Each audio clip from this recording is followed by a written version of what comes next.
Ghost Story. Cipriano stood up and began to walk from one side of the room to the other, as he did every time something worried him deeply and he needed to organize his thoughts to express himself.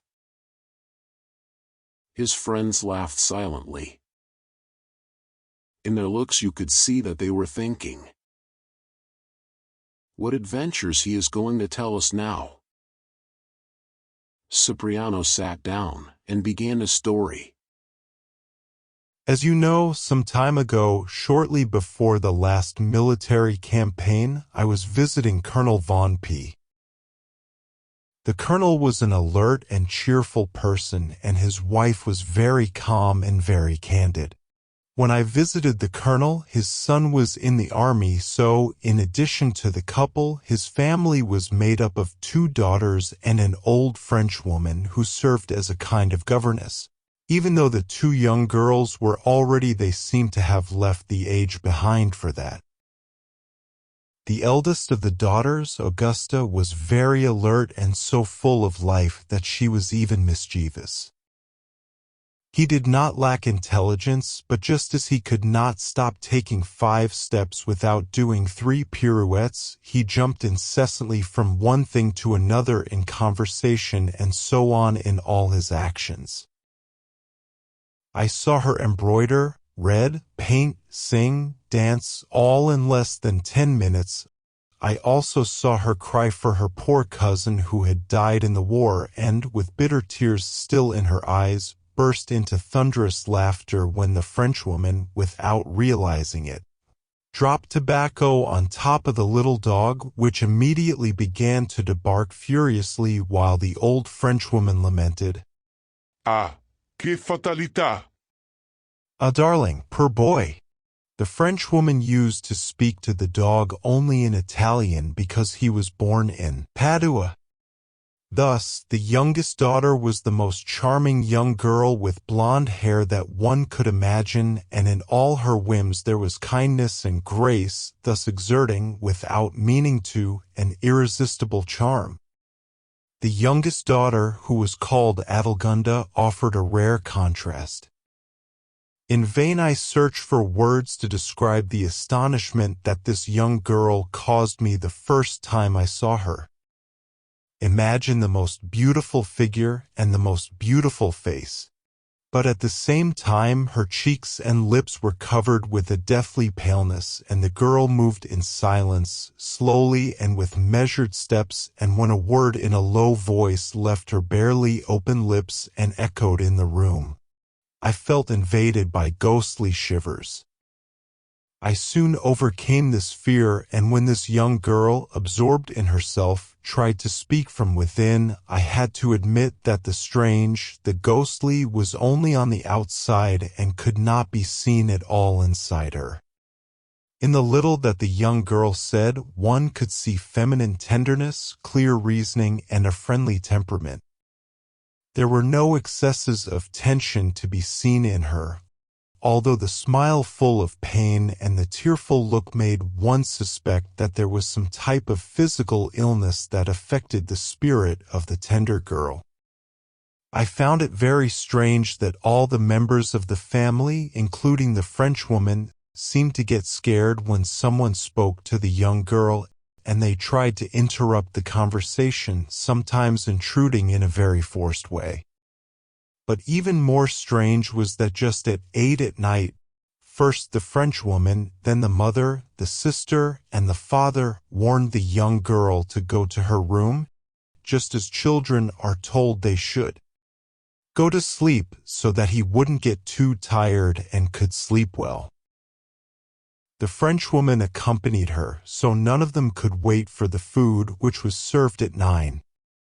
The colonel's wife, realizing my astonishment and to avoid any questions, said that Adelgunda was very ill and that at 9 at night she always had attacks of fever, and that was why the doctor had advised them that at that time hour they will leave her in absolute rest.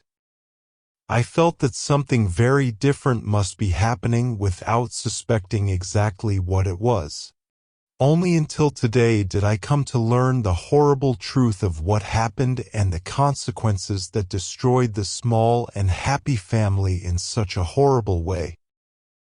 The next night, as soon as 9 o'clock struck, Adelgunda was surrounded by people when she got up terrified and screamed. "There it is! There it is! Don't you see it? It's in front of me!" Since that unfortunate night, every time 9 o'clock struck, Adelgunda said that the figure appeared in front of her for a few seconds, without anyone else being able to perceive in the slightest or have any physical sensation of the proximity of some spiritual being. Then everyone thought that poor Adelgunda was crazy, and the family was ashamed for a strange absurdity of the state of their daughter, their sister. This was the cause of that particular behavior of the young girl, which I previously told you about. There was no shortage of doctors or means to try to free the poor girl from the fixed idea, which was what they called the apparition that Adelgunda claimed to see.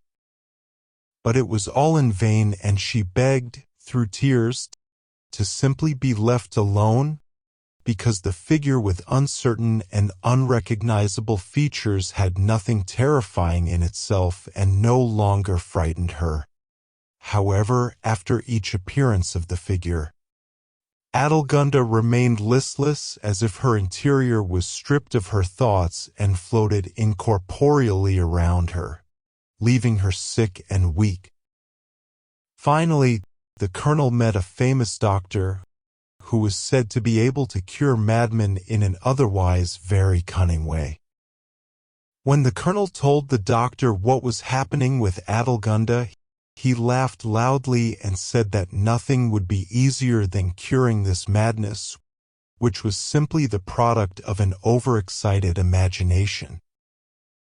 The idea about the appearance of the ghost was so associated with the striking of the 9 o'clock bell that the inner force of Adelgunda's mind could no longer separate them, so that separation had to be caused from the outside. This could be achieved very easily by tricking the young girl with the time, causing 9 o'clock to pass without her realizing it. If the ghost had not appeared after 9 o'clock, then she herself would realize that it was an illusion, and the cure would be completed with medicines to strengthen it. The family decided to carry out the unfortunate advice. One night, the family set all the clocks in the castle back 1 hour, including a clock that made a loud noise, so that when Adelgunda woke up the next morning, she would necessarily believe it was an hour earlier. The next day night came, and the little family was, as usual, gathered in a well-decorated room, and no stranger was present. The colonel's wife tried to tell funny things, and the colonel began, as was his custom when he was in excellent spirits, to tease the Frenchwoman, helped by Augusta, the oldest of the girls. Everyone was laughing and happy as ever. Then the wall clock struck 8. It was actually 9 o'clock then, and Adelgunda sank into the seat, pale as death. The sewing utensils fell out of her hands. Then he stood up, with terror shaking his face, looked towards an empty space in the room, and murmured in a dull and weak voice, "What? An hour before? Aw! Do you see it? Do you see it? It's right in front of me! Right in front of me!" Everyone shuddered with fright, but since no one saw anything, the colonel said, "Adelgunda, take it easy. It's nothing. What deceives you is an illusion, a game of your imagination.